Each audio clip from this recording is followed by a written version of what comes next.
Hi, I'm John Stevenson, and we're going to be looking at Psalm 5, where we read a prayer for the morning. The psalm begins with its superscription for the choir director for flute accompaniment, and then we have a Psalm of David. Now, that term that's been translated for flute accompaniment, the Hebrew there is al-hanchiloth. Um, the It's been alternately translated as referring to flutes or pipes, or some people think, well, maybe maybe it's a type of music. The only time this particular term is used, and notice the L that's rendered here for or actually that probably works for instead of to the flute. We wouldn't really say that. And then high is just the definite article, and the oath is the plural. That's the feminine plural. So if it does indeed refer to either flutes or pipes, then it's not just one flute or one pipe, but it's several. Next, we continue. Now the actual psalm begins. Give ear to my words, O Lord. Consider my groanings. Heed the sound of my cry for help, my King and my God, for to you I pray. So notice what we have here is the supplication calling God to give attention to this psalm. He's speaking, of course, O Lord, and remember when we see that in all capital letters, the word Lord, that's the translator's telling us that's the name of God. And in verse 2, he's called my King, my God, as he prays to the Lord. This is then the supplication. It's a request for God to listen. We continue into verse 3. In the morning, O Lord, you will hear my voice. And then he repeats that. In the morning, I will order my prayer to you and eagerly watch. This is why we call this a psalm for the morning. Um, Back in Psalm 4, we saw a prayer in the evening. Now, this is a prayer in the morning.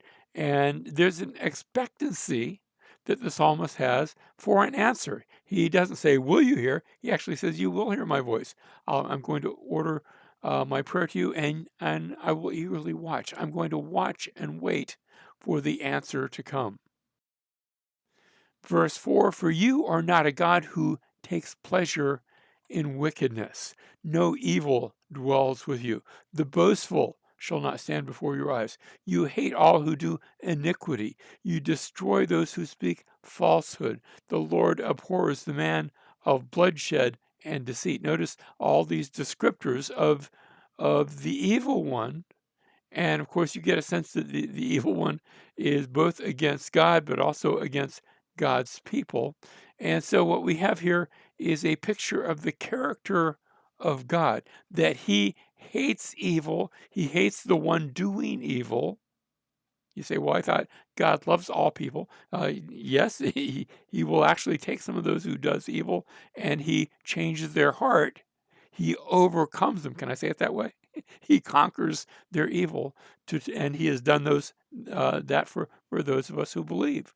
He has captured our hearts, and what does Romans chapter 5 says? While we were enemies, while we were his enemies, Christ died for us. And in doing so, he captured us and brought us to make us his people. In a sense, we've been vanquished by the grace and power and, yes, the love of God. Verse 7, but as for me, by your abundant loving kindness, I will enter your house. Now, notice the reference to your house. At your holy temple, I will bow down in reference to you. Remember, this was a Psalm of David. And you say, wait a minute. David hadn't built the temple. There was no temple yet when David was around. How could this be a Psalm of David? Well, it is because there was at Shiloh. Remember, Shiloh was the place where the tabernacle had been set up once the Israelites came into the promised land. And it stayed there for a very long time. It became really almost sort of a permanent dwelling. It reminds me of these places they call mobile home parks, trailer parks. But they refer to mobile home parks. The word mobile sounds like they're moving around, but they don't actually move. They don't go anywhere. And the tabernacle had been like this. So the tabernacle is described in 1 Samuel as the temple. That doesn't mean that Solomon's temple had been built yet. It hadn't. But this is the place where God's presence had been manifested. And David then, notice we started off this psalmist supplication, and then we looked at the character of God, and now we see his response. His response is to come to the place where God's presence is and to worship the Lord. Next, we see verse 8, O Lord, lead me in your righteousness because of my foes. Make your way straight before me. So he asked the Lord to lead him, to make his way straight, that God's way might be clear so that David might walk in that way. And so this is continuing the supplication. And then we come to verses 9 and 10. There is nothing reliable in what they say. Notice, going back to the evil one, this is the charge made against them. Their inward part is destruction itself. Their throat is an open grave. They flatter with their tongue. Now, if that sounds a little bit familiar, notice nothing's reliable. Their inward part is destruction. Their throat is an open grave.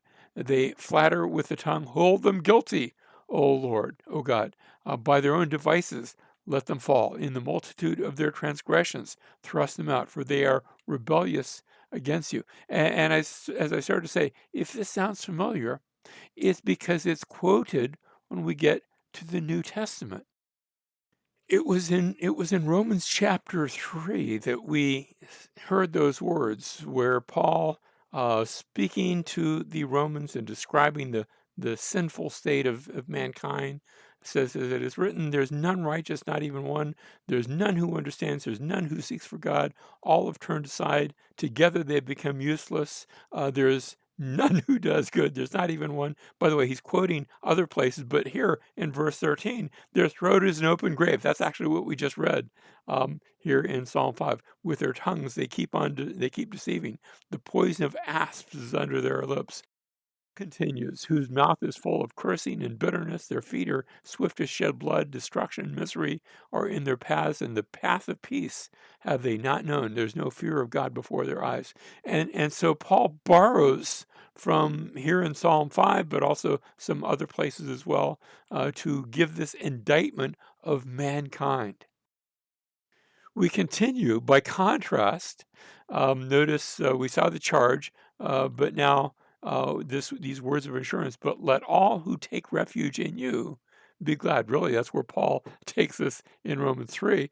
After we see that charge, Paul says, but there's a place of refuge, but there's a place of salvation in Jesus, who came and gave himself and died in our place. And so Paul, not Paul the psalmist here, is maybe foreshadowing that same good news of the gospel. But let all who take refuge in you be glad. Let them ever sing for joy, and may you shelter them. Notice the idea of taking refuge. May you shelter them, that those who love your name may exult in you. For it is you who blesses the righteous man, O Lord. He's speaking to God. You surround him with favor as with a shield. And so these closing words of assurance tell us of the place of salvation. And notice how that's described, a place of refuge, a place of shelter, a place where the Lord surrounds that one with favor as with a shield. And I can't help but think of the words of Jesus. The words of Jesus in Matthew chapter 23, when he had um, come to the temple, when he had presented himself before his people, the Jewish people, and when they had rejected, at least the Jewish leaders had rejected. Remember, there were other Jewish people that did not reject him. His disciples were all Jewish. But when the leaders had rejected him, he goes out and he gives us lament, "O Jerusalem, Jerusalem, who kills the prophets and stones those who were sent to her. How often I wanted to gather your children together the way a hen gathers her chicks under her wings. I wanted to be a shelter. I wanted to be a refuge for you, and you were unwilling." And here's the parting idea. Don't you be unwilling to find shelter under his wings.